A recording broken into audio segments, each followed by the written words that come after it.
Let's talk about Clarice Lispector. I apologize if I'm just butchering the pronunciation of the names.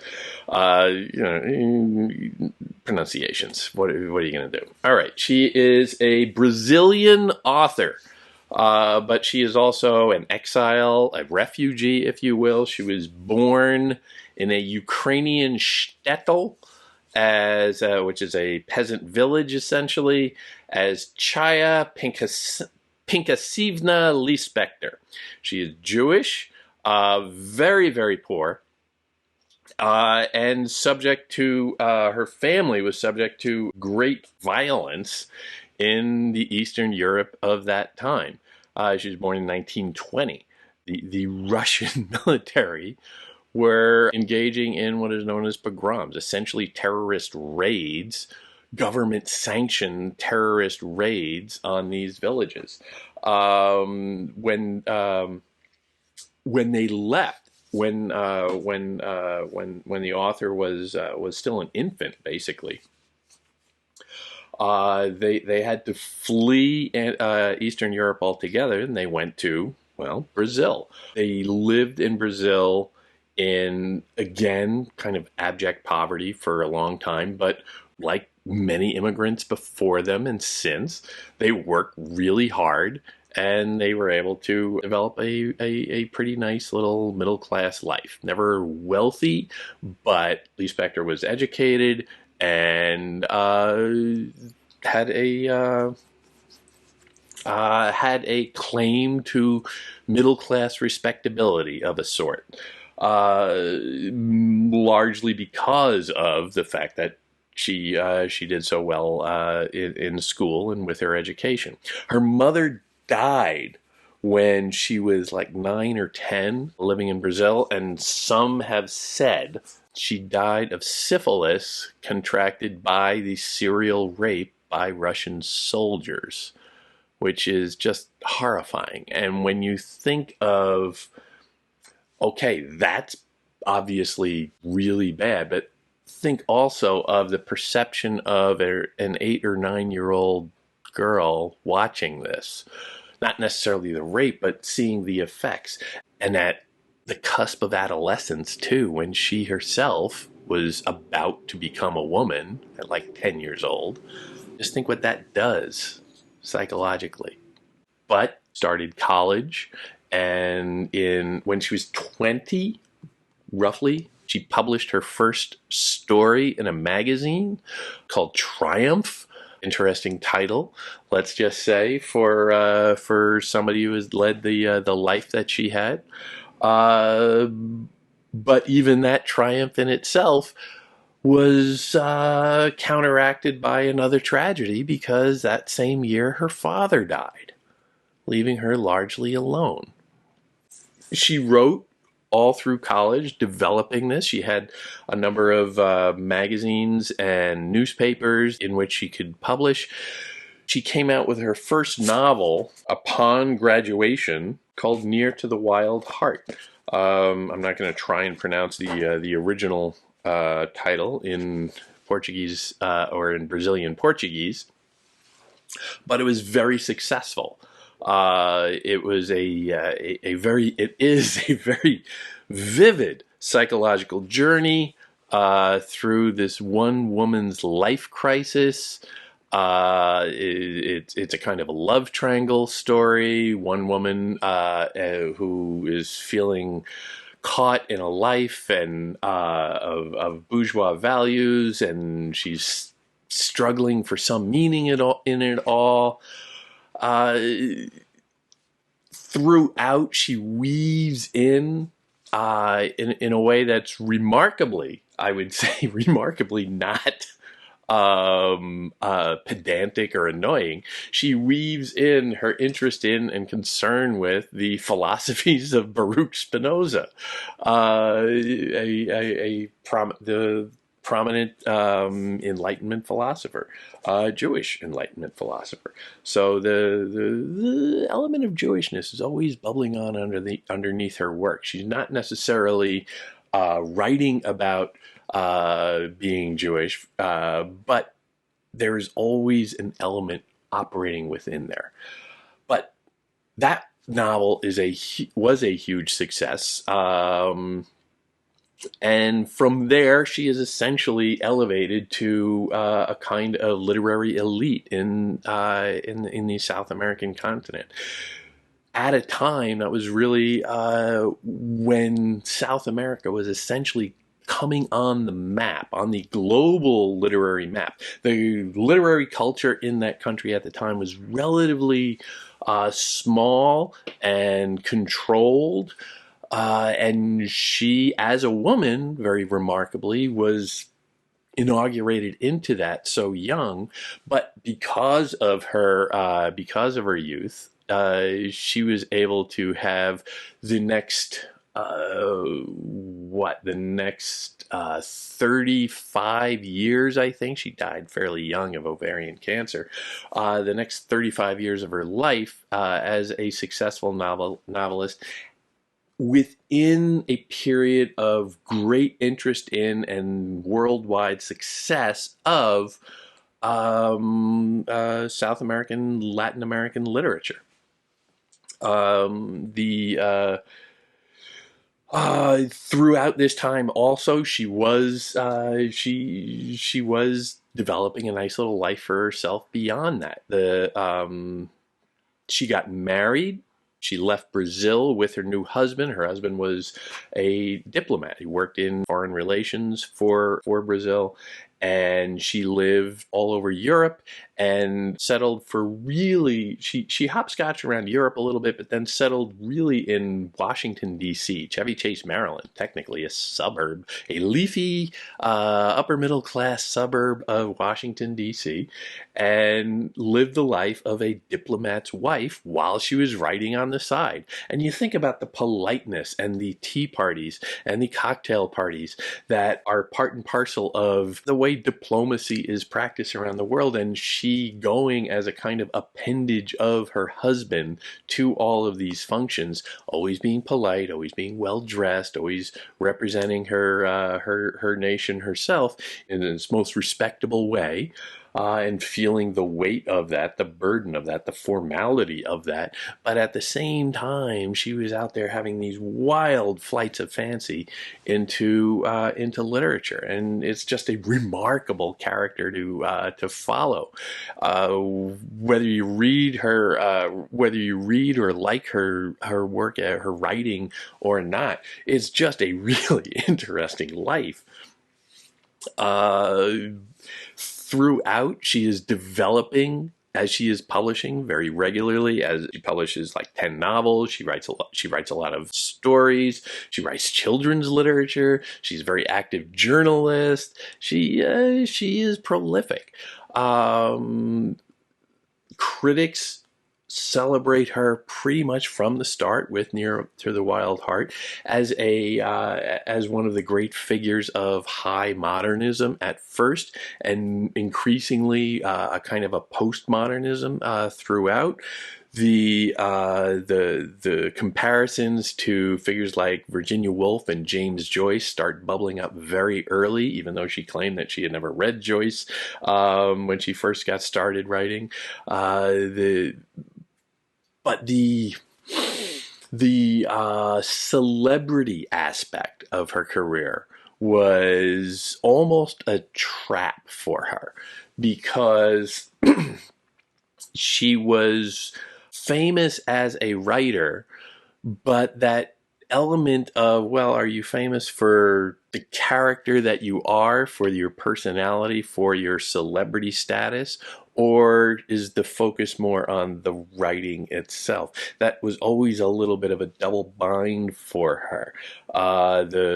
Especially as a woman, there was always a fascination with her as, oh wow, a smart, educated woman. She had graduated law school, by the way, around the same time she got married and left Brazil. So, really well educated. But can you be taken seriously when you are a celebrity?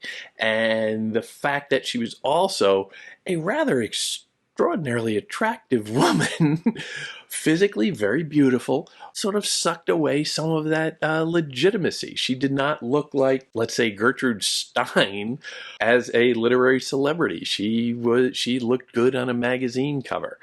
In, I think, 1961, she publishes a novel called Apple in the Dark, and it was translated by Gregory Rabassa. Gregory Rabassa reportedly said some years later that he was astounded to come across this woman who, quote, looked like Marlene Dietrich and wrote like Virginia Woolf.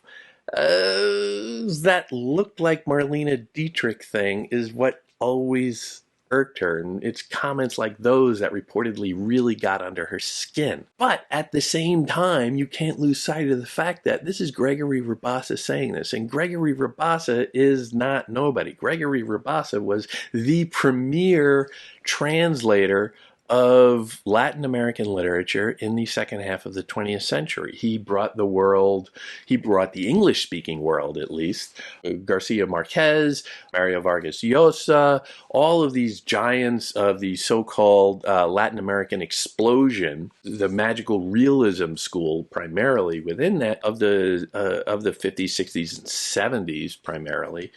The fact that he agreed to translate her work was a huge coup. That is a sign that she had arrived, and this is when she was still only like 40 years old.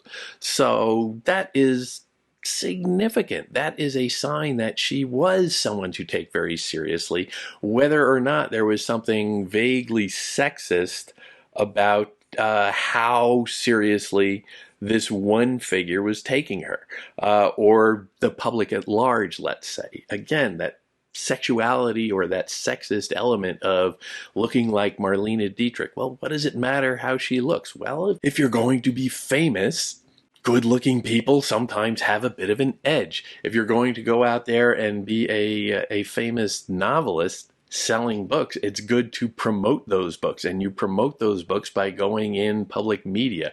And at the time, that meant having newspaper articles written about you accompanied by pictures, having magazine articles written by you accompanied by pictures. So it helped. It gave her work just a little bit more of an edge. And, you look at Garcia Marquez, he's kind of lumpy looking. He's not necessarily a matinee idol. Mario Vargas Llosa was a very handsome man, but these figures don't have the same saleability, let's say, in crass commercial terms, that she does. But that is ultimately a bit of a trap, and she's always aware of those things. Now, Daydreams of a Drunk Woman is the first of 13 stories collected that she published in a book titled Family Ties. Again, I'm not going to try and pronounce the original title. And that is released in 1960, just a little bit before Apple in the Dark.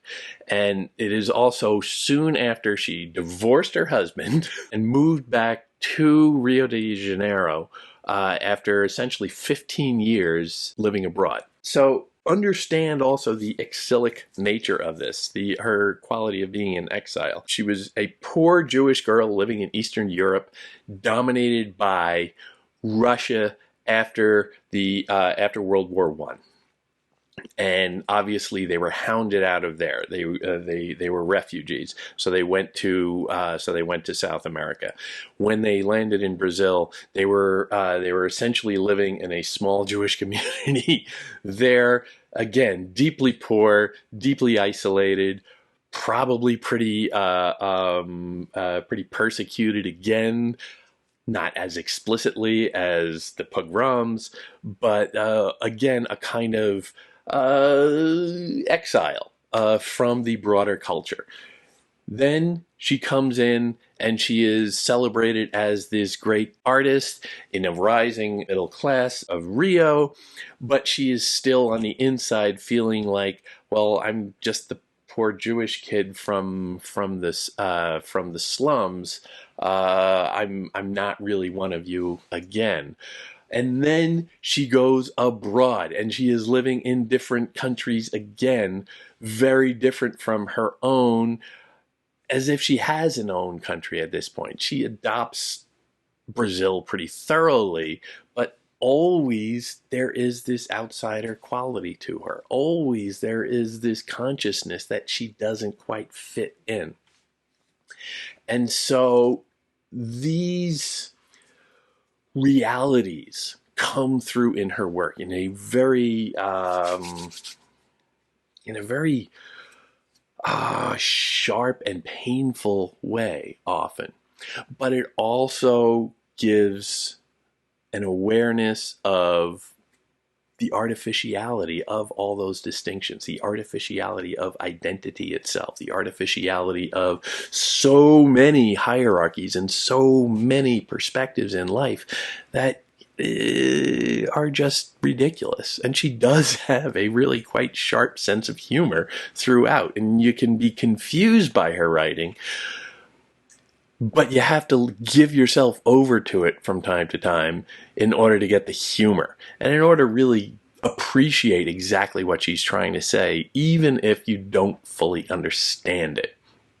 Because realistically, what she is doing is offering up a chunk of psychology, a chunk of her inner mind, or her representation of an inner mind, telling us all that we have to struggle with it.